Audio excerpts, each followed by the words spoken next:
podcast is powered by PKF. PKF, your trusted advisor in the Hunter for over 45 years. Down to Business acknowledges the traditional owners of the land and waters this podcast is recorded on.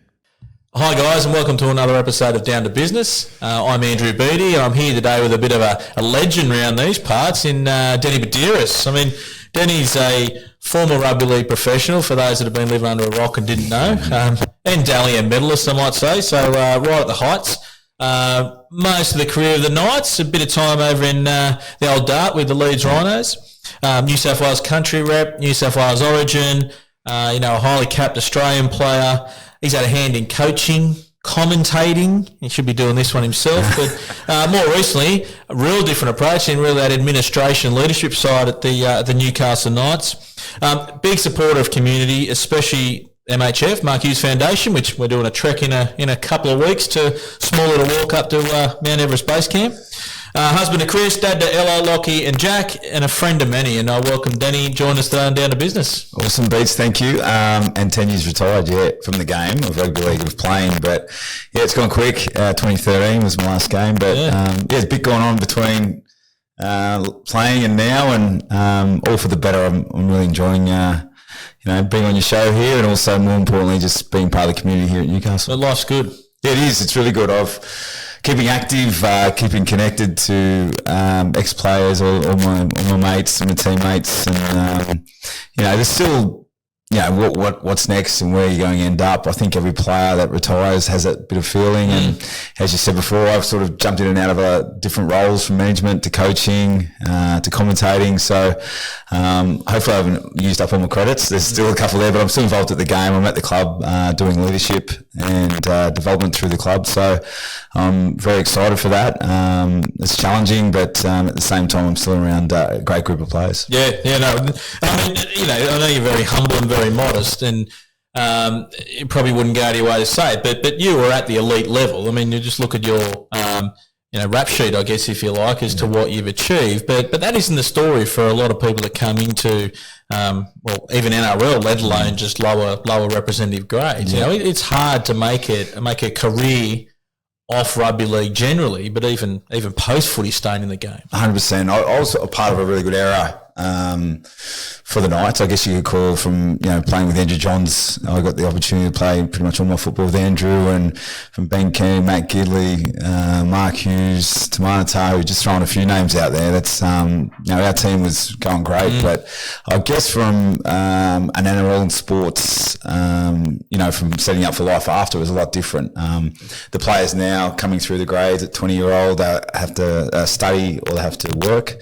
Otherwise they can't play. So I love that idea, because then they gets them active and gets them out there, whether or not they're getting their Cert 3 and whatever it is in building fitness or whatever, but it gives them something to aspire to once they finish. But for us, it was like what to do next. And I guess the game, it's a bit of a vortex, really. You can't sometimes get out as much as you don't want to, but at the same time, you jump out and have a look around, and then you go straight back in. So, I was in management for a while there at the club, and I took that on 2 weeks later.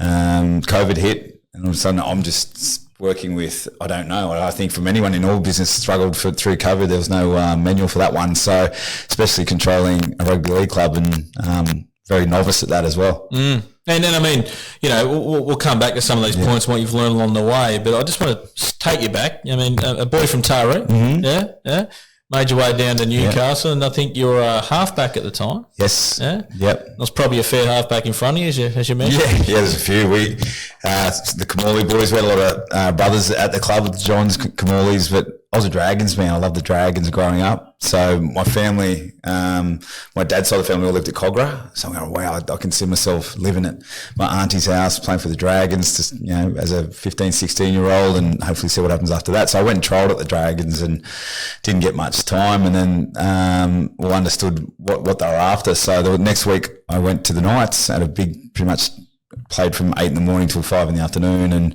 that was my pathway, I guess, and got a scholarship on the back of that for, I think it was $1,000 to come down, and I lived in a family out at Belmont, and then went to school at St Francis Xavier, finishing off my year 12. So all of a sudden, I got a little bit of a taste of things in sort of pathways at the Knights, and then got the opportunity to see the 97 grand final and how much that just meant to everyone in our community. Wow, I'd love to do that one day. And every waking minute I was striving to do that. Well, it's funny, like I mean, we've been up here in my family for a fair while now. I still don't think I'm quite a local, but I've been up here quite a bit. And, you hear people say, I used to hear people say, when Newcastle's winning and the Knights are winning, the town's different. Yeah. Like, bullshit. But it is. It really is. It's like you say, the 97 grand final. And I think what from a business point of view, how much, community engagement is important. And you see at the Knights games, but just that general feel. Yeah. And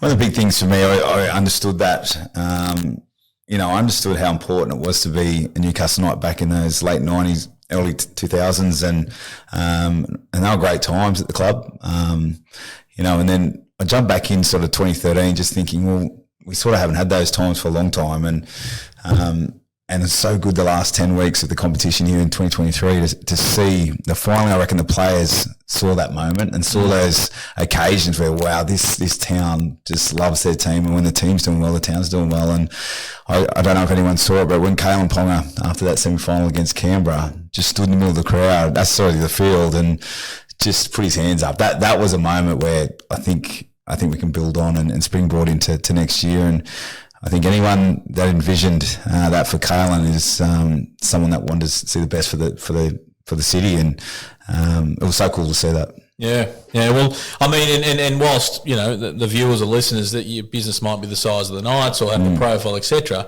I think that message about community engagement. What are you doing within your business to really, get that support and be more than just a product or a service or whatever that may be. So, so talk on when you obviously been passionate about rugby league for a long time, or sport in general, and knowing a bit better, but to go to where you went to, I mean, as you said, you had an unsuccessful trial for whatever reason, and then, the Dragons were spewing after a while there, but what's your view on having a plan B? Yeah, definitely. I think the things I love about plan A is, sometimes that's all you need, I guess, because if you want to do the right things and you commit and you compete and you're highly motivated to do that, maybe plan B is not needed. But there could be something, especially in high performance sport, that completely takes that away within, a second, or through an injury or something that even happens off field, and, an accident, something that can happen. So, my plan B, I sort of, in 1995, when I finished off at Xavier, I worked at Boots Plumbing, and that was my family's business up in Taree, Town Plumbing Supplies.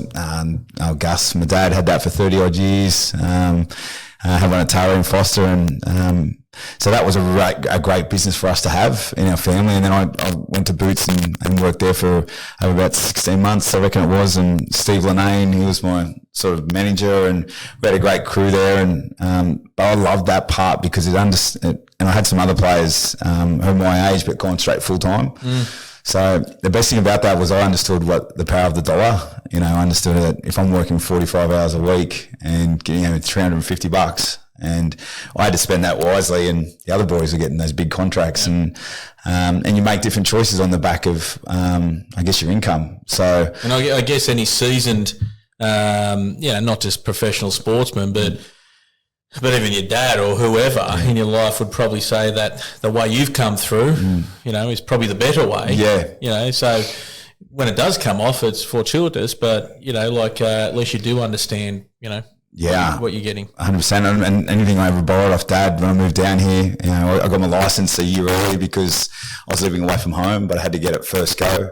Otherwise, I don't even know that even happens anymore. So anything I borrowed off my dad, I think it had some interest on it, but I had to pay it back. I always had to pay it back. So I don't know if that happens these days, but there was lessons everywhere in that development for me.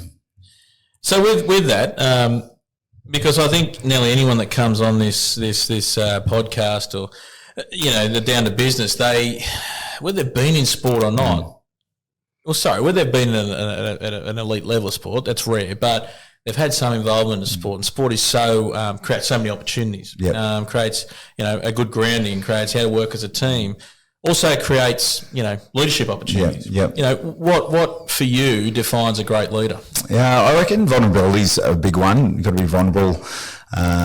Obviously, actions are the biggest thing. There's no doubt about actions. You can't be a leader without having actions, and there's so many different ways. You aren't born a leader, that's for sure. There's ways that you can become a leader, and it's usually based on the fact of is your actions, I guess, sometimes. And if you need followers to be a leader, so you can't send someone over the hill without you going first. And I was more than happy to do that because I didn't even think about it, to be honest. I was more just trying to be the best teammate I could be.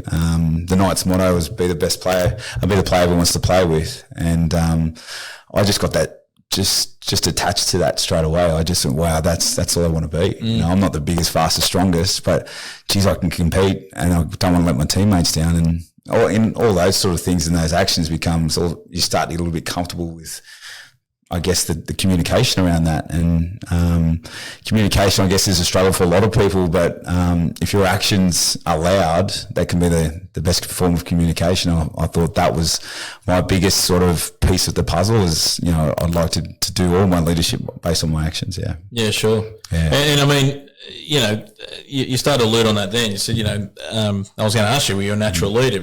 I think you've answered that with saying that, you're not born a leader, but so actions, what else are some of the traits, I guess, you employed, not just necessarily at training or on the field, but even with interactions outside the club, etc. What made you to be the leader you became? Yeah, a desire to, I think you have to try and win. There's no doubt, not try and win, you have to win. Everything you want to do, you want to win, you want to compete, and you've got to be ruthless in that area.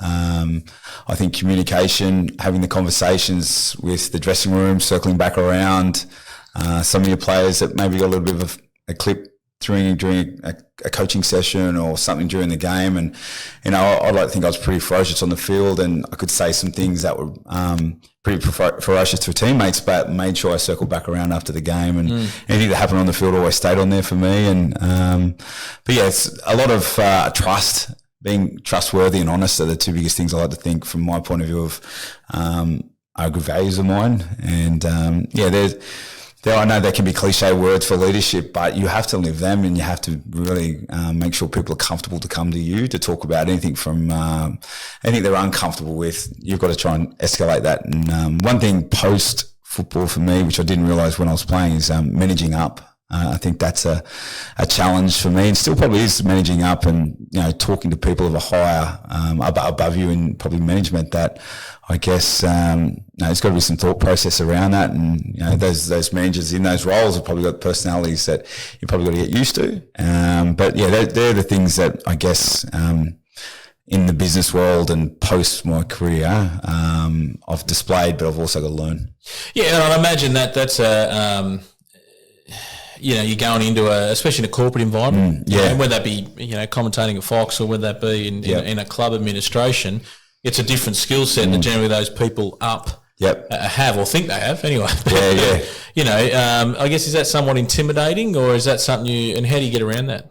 Yeah, I guess understanding, from a team perspective, I've always ever thought team and understand how to be team, and I guess sometimes when you make decisions and people are in different roles for whatever it is hard because I think sometimes they've got to make important decisions that affects the team, and I've been through that as a player, but there's had to be management decisions that affects the team, and you've just got to do your best to sort of compromise and make sure you can move forward together. And I guess the big pitch has always got to be the club, has always got to be the business, and you make decisions based on what's best for the business and best for the club. I think everyone understands that if it's done with some honesty, and in all the teams that I've played in, and we go back to 2008 when I was told to move on. I understood that if that was best for the team, I knew my time was right. But luckily enough, I got to come back in 2012 and finish off where I started. But at the time, I learned a lot of lessons from when I did leave to when I got over to the UK and had 3 years over there. I could have easily stayed for 5, but I had a real thought. I had to get over there and look back in, and all of a sudden I got an opportunity to come back. So, I guess from what I'm trying to say is it's pretty important to know what your fabric and your DNA of your club is, and DNA and your values of yourself for you to move forward. Yeah, sure. And I guess that's a good point when you say, I mean, whether right or wrong, or people have an opinion on, you know, should he be moved on in 08 or whatever. But you know, sometimes it's a blessing in disguise too. I mean, I know talking to you offline, you had 3 wonderful years and opportunities that creates to be in somewhere like UK and travel to Europe and, you know, different experiences from a different stage of life with family.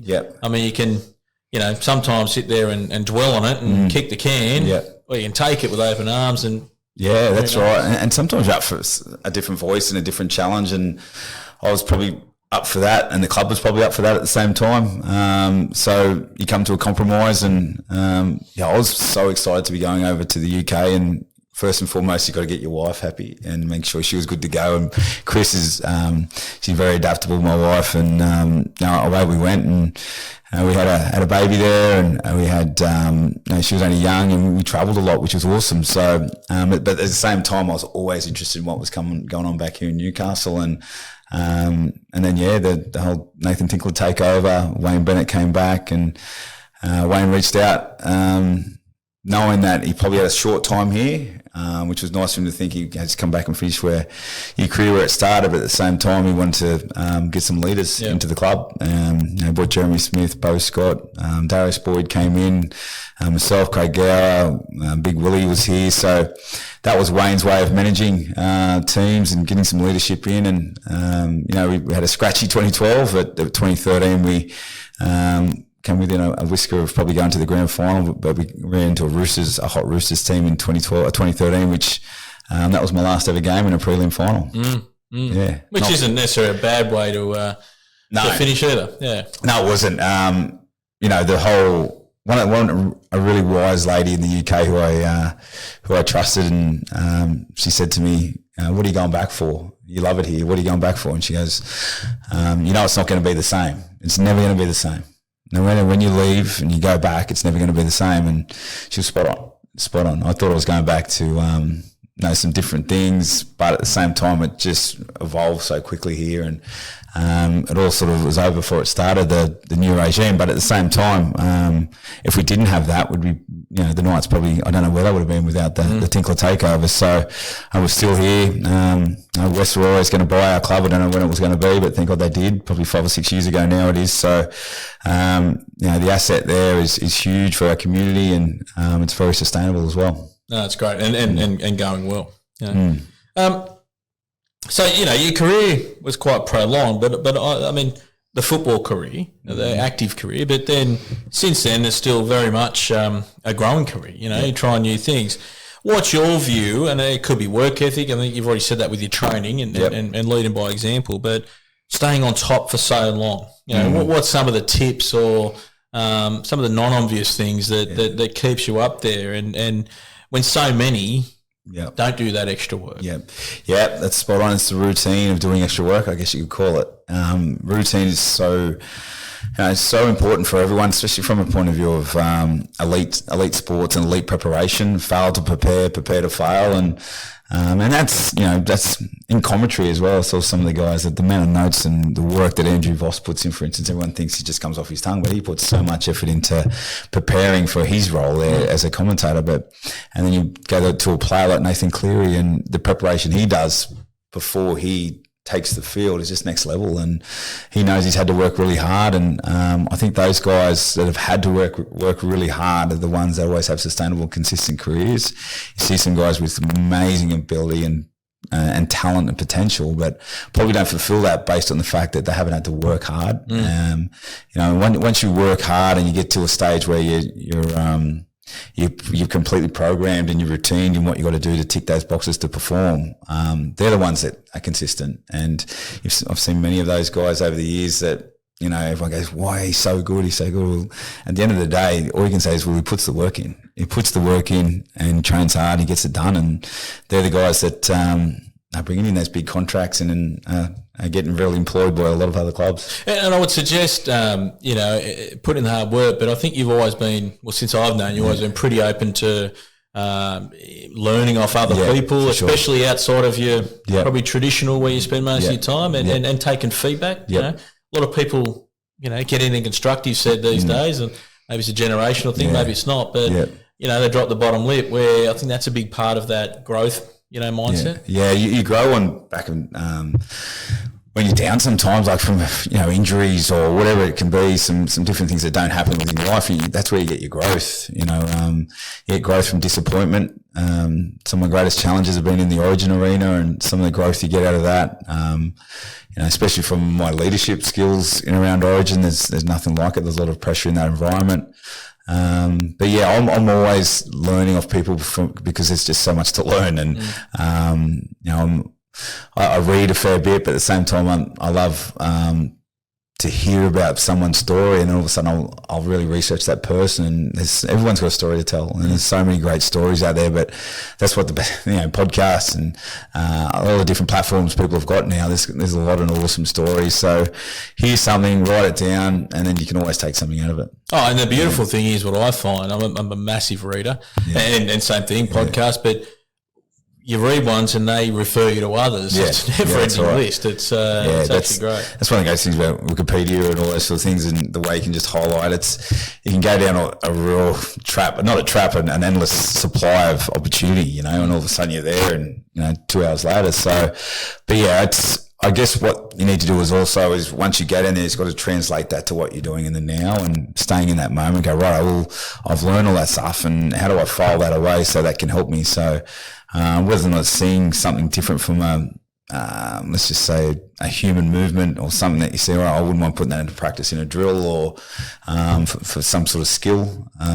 But yeah, you need to get something out of something you read, I reckon. So don't waste your time. Make sure you put it into practice. But I'm sure a lot of people have got different ways of how they file their information away, and we've all got an end to how much data we can carry. So make sure you revise and go back to that and put it into practice. Yeah, because it's like some of the smartest people in the world. They're smart, but can they apply it? That's right, and you got to apply it 100%. And that's it's only a mistake if you don't learn anything from it. And from games where you've reviewed and you don't learn something from it, and you go out and consistently do it at training within a game, that's when the mistake happens. So so many great coaches out there, but they'll only give you a sort of bandwidth for an amount of time to explore and play to some potential. But at the same time, you have to sort of go back to what's best for the team, and that's goes back to that drill sometimes that you need, that the coach makes sure that you don't cross the line with it. Yeah.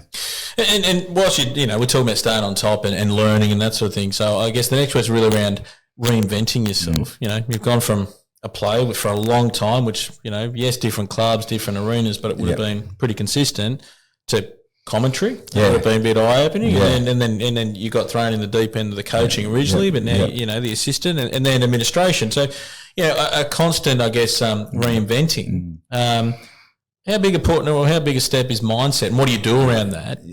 To get you, prepared for that? One of the biggest things for me is, I don't know if it's a strength or a weakness. Sometimes I think it is a weakness, is I can't say no. But at the end of the day, it is probably a weakness because you end up in situations you're probably not going to win at. But at the same time, I would rather have a lifetime of experience and getting across and getting to work with different things and going, wow, I did that, and saying no and having a real closed book. So I think it's a strength now. Sometimes we go, you just cannot say no. And a lot of people that know me really well say you just can't say no. And all of a sudden you're here, there and everywhere. But, from going into coaching, which of course I'd say yes. I'm sort of dabbling around that still, 10 years later after I've retired. Commentary, it's sink or swim. But why wouldn't you do that? That's such a great opportunity.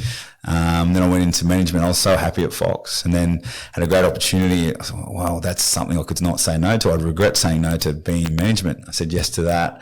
10 days later, COVID hits. So like I said before, it was really difficult, but I had so much growth out of that.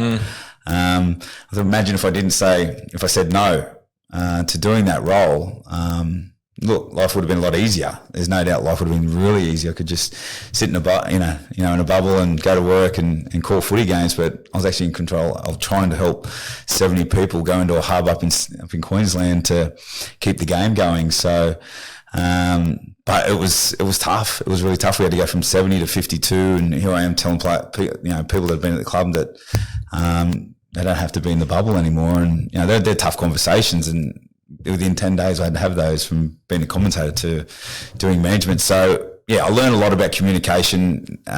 Zero communication breeds negativity, and at times it was hard to have communication because it wasn't coming. There's no messages, so it was difficult. But here I am on the back of that. I've gone into some leadership because the club's probably negligent in that area, and I'm just trying to put into practice all through our grades of what sort of leader they can be and owning their career, I guess, owning what they can. And once they start to own their career, then the leadership just pretty much falls out. Because and that's a good example, I guess, where you say you're learning. I know you've told me before some of the leadership forums you're in, and you don't necessarily have to recreate the wheel every time. No. You can beg, borrow and steal from great ideas from 100%. Other people. Yeah. And with things, even if you don't take courses or forums, you got the World Wide Web. There's so much information out there. But on the group you're a part of, tell us a bit about that. Yeah, so the Wolfpack we've called. So we've been around for about 4 years. So all it started off with was just a couple of us getting down an early morning for a swim and a coffee, really, and then developed into about a 40-minute session. And we had about 6 different places. We'd go from the beach to a bit of grass at Empire Park to all different stairs and around Newcastle. And look, the 40 minutes is awesome, the sweat that you get and a bit of connection by encouraging each other. But the best part is having a swim and having a coffee and just to connect around stories of yesteryear and even current events. We talk about what have we got going on. So you're still part of people's lives, and the chief, get to see him every day, Paul Harrigan, who's one of those, and he goes pretty hard with some spiritual stuff, which is so enthralling and so captivating from my point of view. And we talk about the treks that we've all experienced together. We're about to do another one over to the Himalayas again, and those things that we can all share together and talk about. Look, it makes you so much productive for the day. Because if I don't do the Wolfpack and I don't get real productive at all. I feel a little bit slow during the day and a bit heavy, but I've never regretted not doing a session. Geez, I've regretted not doing a session though. So I always make sure that you get that clock at 5:30, and it's easy sometimes to roll over. Yeah, no, it's a great. I think for business owners, you put so much into that, you can get trapped in that. Geez, I've got to get to work or do that, but you need to get rid of that energy. Get rid of that energy. The connection piece I love. There's plenty of business owners out there that are in silos or one-man bands or, one leader, and it can be a very lonely place. And I think the same from a team environment that you've been in to then all of a sudden stop. Yeah. It's what they say, the mind fitness is just as important, if not more important than the physical fitness. Yeah, I think that's where it all sort of exactly that beats is. I think once our career just stopped, you can't have that. You see a lot of players that just don't connect or they disconnect, and I guess that's where some health problems happen, whether or not they're physical but mental. But for all us, we're there. Look, we go through peaks and troughs, and but we've also got someone to pull us out of those troughs sometimes and go, come on, come back, get in line, get the training going on, because I think that's the best form of friendship is when someone's on hard times and you can see it and you can predict it, but just to keep them on straight and narrow and making sure they're productive for the days to come. Yeah, it's great. Yeah. It's great. So talk about, you might have done this your whole career, but I know how you set yourself up sort of towards those, not latter years, but as you became that leader. What's the importance, and we'll talk about your experience, but I mean more for anybody who's trying to get ahead, the leveraging relationships and networks, especially setting yourself up for post-footy. Yeah, for sure. Like it's an amazing part of our game is the relationships. I guess the best part of the game is relationships for me is my teammates and people that have had a real significant part in your career. That's a massive part. If I was to walk into any room, and I got to do it on Saturday and the Kangaroos reunion, Australian Kangaroos, and you walk through there and there's just so many people you've played footy with for Australia, but also some of the people that have paved the way for us in the game, and you get to rub shoulders with those guys. But that's why I play the game, for those moments. And then you've got so many business people within the business community that are just willing to help and want to be a part of it. I think they all want to be a part of an experience, not just to be a part of, just donating some money or putting money into something. No, that's okay. They've got plenty of opportunities to do that. But sport is sport. Sport's about fulfilling some real experiences and having some emotional connection to something. And I think, within Newcastle, we've had that over the years, and we've had so many great businessmen do that. and you really encourage whenever there's an event from a season launch to, getting out within the community, all those events, boys, get out and talk to people, because there's so many people out there willing to help and start some connections. And, you also see some things, you have some experience which haven't worked, where you've got cards and had some real bad experiences with people that wanted to help, but they didn't help, Yeah, and I guess that's the power of having the connections too, that you can bounce off people going, steer clear, or a bit of guidance. I remember, and you'll recall, when Rick was in there, Rick Stone, and then you took over with the Knights Crusaders going. And I remember we brought together, I think it was up to 15 business people. The best thing was they wanted no profile. They just wanted to genuinely help. And I think I say to a lot of people, not just in a football sense, but in a business sense, genuinely, most people do want to help. They might be time poor. They might, they might have conflicting things, but they want to help. But you have to ask. Yeah, for sure. And look, you have guys that stay for different reasons or leave for different reasons to at clubs. But one thing that really can make a player stay is those relationships and those connections within our community, business, social. It's great to have another network of friends outside that are just not footy players, And I think that's one of the things. You look at someone like Kalen, who's, you'd like to think he's got a spread of balanced people within his life, which I know he has, and everyone there to support him. But, the business side of it all, and that's how you keep people within your club, is as long as they feel supported through, I guess, financially, all the departments, performance, all those different things that can make them stay. It's not just sometimes comes down to 80 minutes on footy. It's getting them to stay in other ways, and that's definitely you need the support of the business community. Yeah, well, I remember, we're going back pre-COVID now, but we had to go and present at the Newcastle Uni to all the Knights, I think it was from Flegg down, and their parents. And I remember Dean gave us some, from the welfare area, gave us some stats on the very low percentage that actually make it to NRL. And then which would surprise people, I think it was under 4%. And that's of rep players, not just country footballers. 100%. And then I think he said, of that, the average games of an NRL player was, I'm getting this wrong, but it was a very low number, I think single digit. Yeah, it's not far. Look, even if it's a handful, it's a handful, and it's hard. And I've gone straight to the top there talking about some of the players, but that of NRL players. But you think about the guys that are coming through and playing 20, 30 games of NRL, and they're not on much money. But as you said, that opportunity to connect off the Knights brand or whatever brand it is. To that business community, you can still take a lot of advantage out of that. For sure. There's always something to learn, and if you get an honest and a connection and a trust with that person, it's you never know where they can take you. I've had some great opportunities through my career to talk to people, but I've also been a financial planner through different things. I've gone and sold sand. As a business development, I was just all these things were saying yes to things.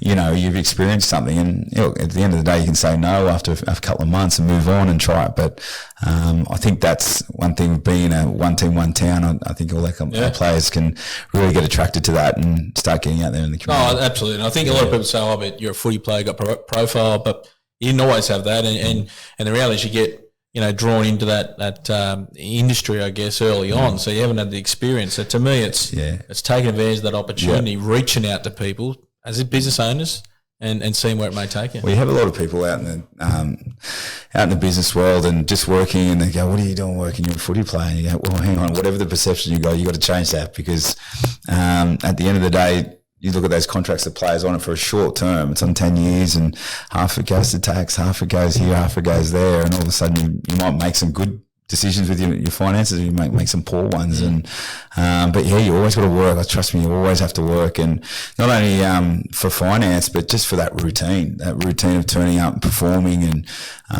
when you don't, if you're a builder, if some of the players go into building, I think they look back and love being part of a team, but also look back and go, I've achieved something today. And I think from when you play sport, you want to achieve something every day. You want to be better every day. And I guess that's a real attractive thing for any athlete or definitely any footy player that's retired. Yeah, sure.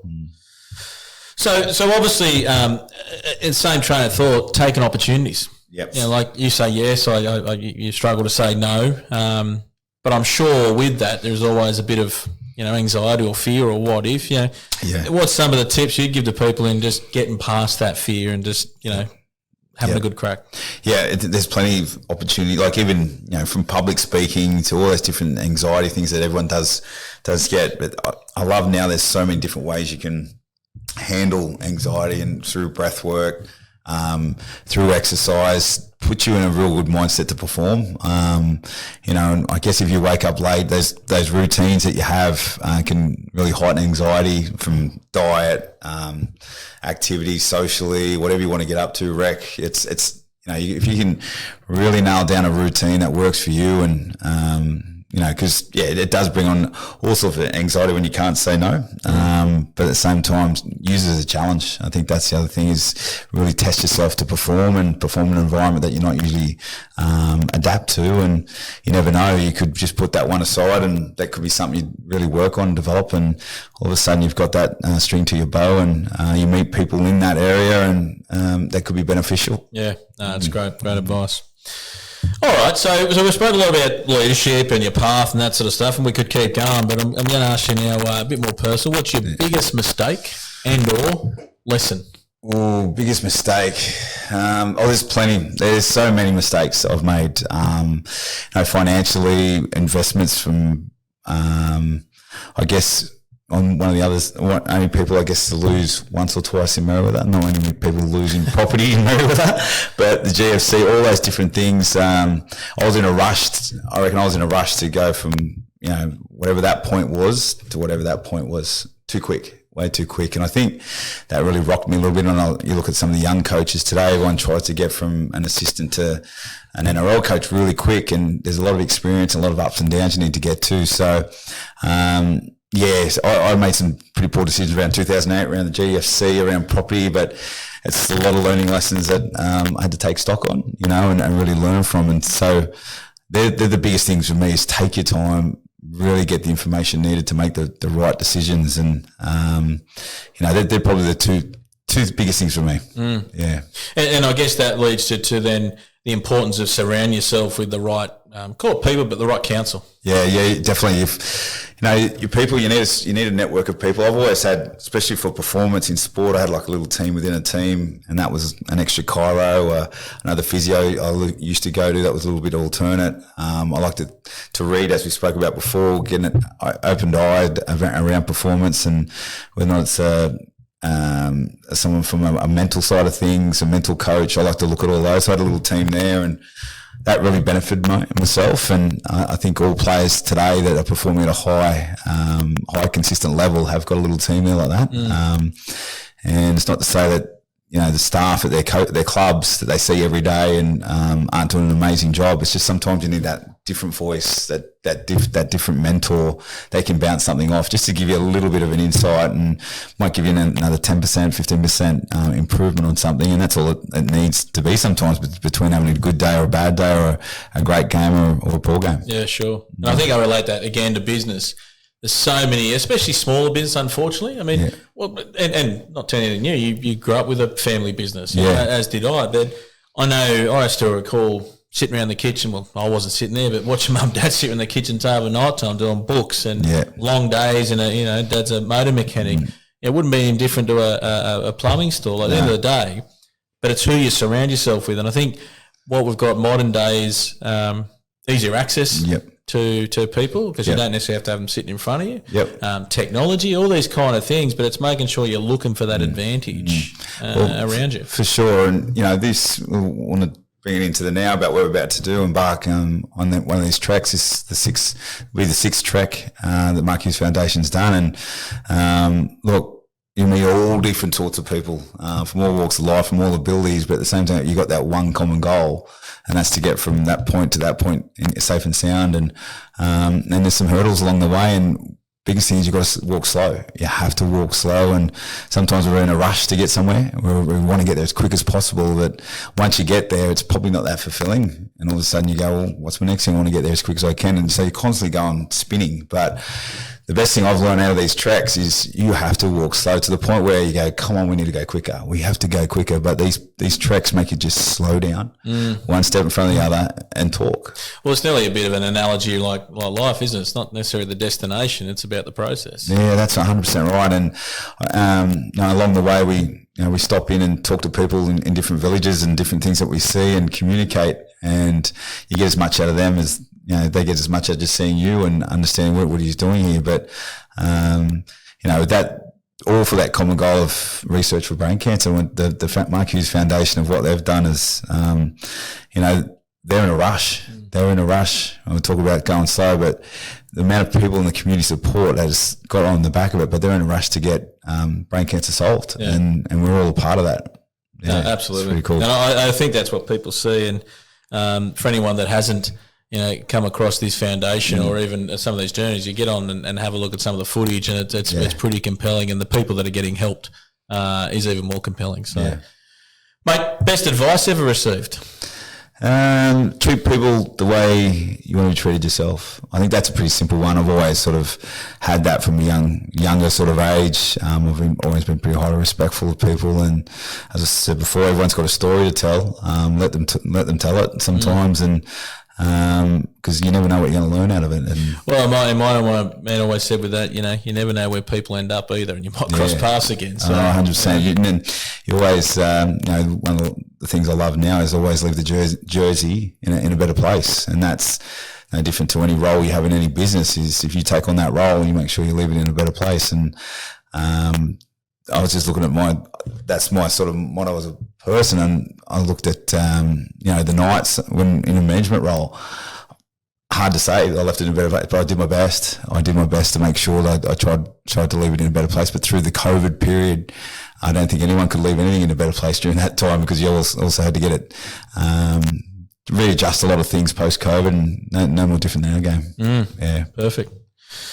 Mate, we could talk all day. We're going to try and wrap some of this up. I think there's some really good message there. It's funny. Everyone I talk to in these sessions or little clips there might be a business background, might be a sporting background, but there's messages that cross over all the time. And some of the things I picked up on then, understand the value of the dollar. I think that could be a lesson for anyone, mate. So a very good one.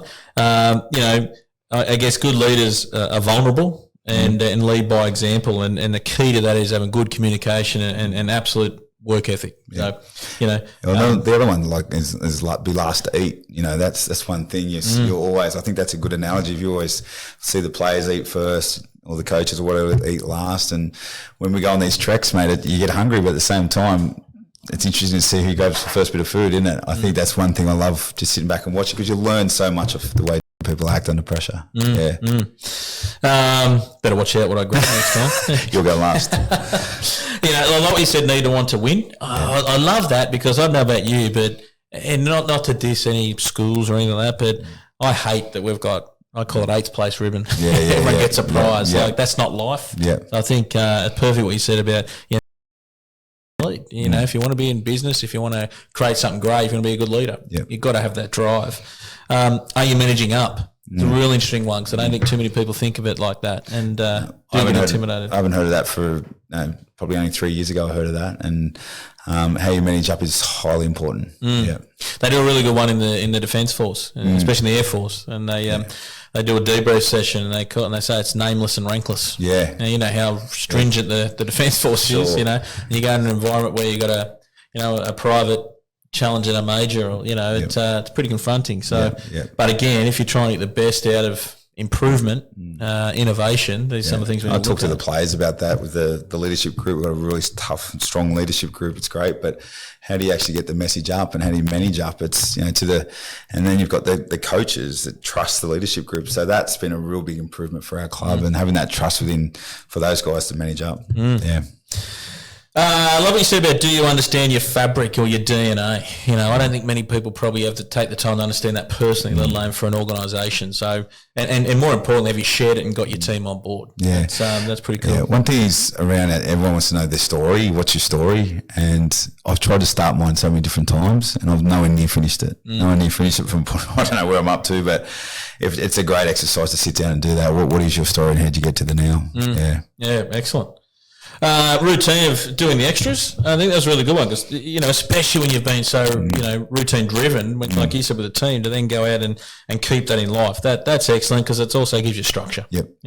Having a growth mindset and seeking feedback. That's for any good leader, I think, and then educating yourself, like what you said about reading, and we share that passion, but actually taking that, limiting how much you're taking on at once and translating into action. Implementing, I guess, is the way to look there. Taking on experiences, you've had quite a few that lead to growth. Yep. Be careful what you probably say yes to all the time, as you said. That's a struggle. But and then I'd love to know, how do I say no sometimes? Like, what's the reasons for me? And I'm still yet to work out why I definitely say no. I guess the big thing, if it affects my family, I say no. But sometimes that could be a good thing to say yes to, because it could affect your family in a good way. But there are some different pillars you need to go, right, does it fit into that one? I do it. If not, I don't. I say no. Yeah, I think, not that I'm an expert, but I think it's not necessarily no. I mean, there's some things you'll say no straight out to, but it's not now. Yeah. And just changing that a bit. And, that may lead to some things you miss, but, For sure. I'm probably not the best at preaching that anyway, mate. Connection, and I think it's a big one, connection with your people and having that mental fitness, that leads to that. Reach out to people, because generally people want to help. Don't get me wrong, we all get the experience that we hear the other side of it, but in business especially, if you can learn from someone, I think most people like to help. Try and achieve every day. I think that's a very well put. I haven't, a lot of people just go through the motions. So maybe starting out with saying, what are we trying to achieve today? One of the things at the Knights, we've got this amazing facility. It's probably under 2 years old, Centre of Excellence. How do you get that name? You got to fill it with excellence. But at the same time, there's no reason why you can't walk in and walk out a better person or better player by just spending a day in there. Whether or not it's recovery or how you feel mentally or physically, you have to walk out feeling better. Yeah. No, that's great. And I think some of the final pieces you said around the advice piece, enjoy the journey. Don't get lost in just trying to get there quickly. I think that's great, because we live in a fast-paced world and it's getting faster. Treat people the way you want to be treated, an oldie but a goodie. And then the last one that you mentioned, that's love, mate. Leave it in a better place than what you found it. Whether that be, in your case, you said the jersey, whether it be a business, whether it be a team, whether it be a lunchroom. I think there's some great advice there, and one that not only sports people, leaders, management, but business owners can really take on. 100%. So what's the next little while, apart from I'm not just talking the next 2 weeks with the trip, what bit longer term for Danny Buderus? Yeah, so I'm back at the Knights again doing probably a little bit more skills coach, a little bit more going back to something you like to connect with, is that's on field a little bit more. But yeah, the mental skills and obviously the leadership skills within the club. It's a big challenge, but also very excited about it. But I'm also just excited about what the club has done in the last 3 months. The NRLW girls had an amazing victory. The club's in a really good spot, and just a springboard into a pre-season with the stability that we have in our coaching group, which we haven't had for a long time. So I'm excited to see what the Newcastle Knights can do next year. Yeah. Very good. So are we, mate. So are we, says the town. So, mate, really great to have you on. There's some really good insights there. And, mate, thanks for joining me. Thanks, Pete. Appreciate it. Till next time, guys. Cheers.